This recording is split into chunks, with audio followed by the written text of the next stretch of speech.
ওরে আইসা ইন্নালিল্লাহ। আপনি কি পাগল? ভাই আমি মিথ্যা বলছি। হ্যাঁ, পাগল হয়ে গেছেন কে? হিজলাকে দেখে আমি যে পরিমাণ ভয় পাই, আমি সাপও দেখে ওই পরিমাণে ভয় পাই না। হিজলাকে দেখলে আমার এত পরিমাণে কেন ভয় লাগে, এটারও একটা কাহিনী আছে। আমার বন্ধু মশিউর রহমান ঢাকা কলেজের প্রাক্তন ছাত্র, তার গার্লফ্রেন্ডকে নিয়ে টিএসসির মোড়ে গিয়েছিল একদিন।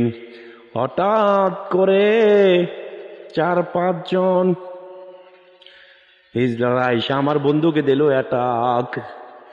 আমার বন্ধু কি করলো, তার ওয়ালেট এবং মোবাইল আমার কাছে দিয়ে গার্লফ্রেন্ডকেও আমার হাতে হস্তান্তর করে সে দিল দৌড় ঝোপের ভিতরে। তখন আইসা বলতেছে, হিজড়া তোমার সাথে যে ছেলেটি ছিল সে কই গেল? আমি বললাম আমার বন্ধু আপনাদের ভয়ে দিছে দৌড়। কোনো রকমে হিজলারা কিন্তু বেশি দৌড়িতে পারে, দৌড়ে যে আমার বন্ধুরে খাপাস কইরা ধইরা আমার বন্ধুকে তাদের ওই জিনিসটা জাগাইয়া দেখাইছে। আমার বন্ধু যে পরিমাণ শরম লজ্জা পাইছে, ওই পরিমাণ শরম লজ্জা আমি কোনোদিন কোনো জায়গায় পাই নাই। তারপরে বলছে গার্লফ্রেন্ড কার? আমার বন্ধু বলতেছে ওর। আমি বলতেছি না, আমার কোনো গার্লফ্রেন্ড নাই। গার্লফ্রেন্ড তো আমার বন্ধুর। বিপদে বন্ধুর পরিচয় কিছু করার ছিল না, মেনে নিলাম 1 সেকেন্ডের জন্য যে গার্লফ্রেন্ড আমার। পরে আমার বন্ধু বললে, হে আমার বন্ধু আরিফ, তুমি আমাকে বাঁচিয়ে দিলে এই হিজলাদের হাত থেকে। আমি বললাম কি বন্ধু, তুমি বেঁচে গেলা তার মানে তুমি আমাকে ভুললে হবে না। তারপরে আমার বন্ধু হিজলাকে 10টা টাকাও দিল না। আমার বন্ধু এখন কোটি কোটি টাকার মালিক। বন্ধুর 4-5টা বিরিয়ানির দোকান আছে।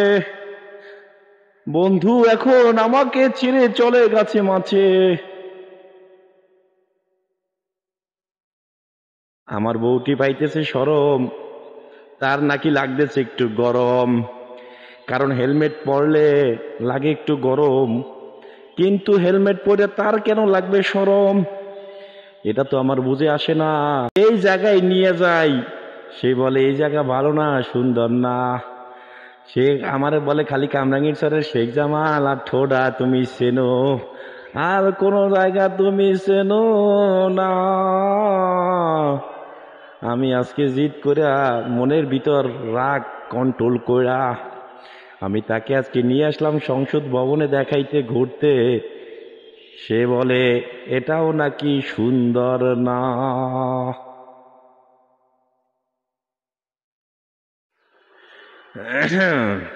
একটু একটু ব্ল্যাক কফি হবে?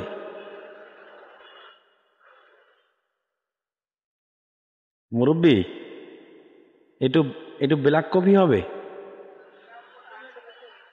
একটু হবে ব্ল্যাক কফি?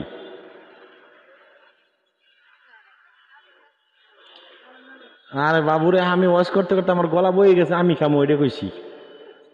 ওয়াশটা কি আমি এখানেই শেষ করে দেবো, মোনাজাত দিয়ে দেবো?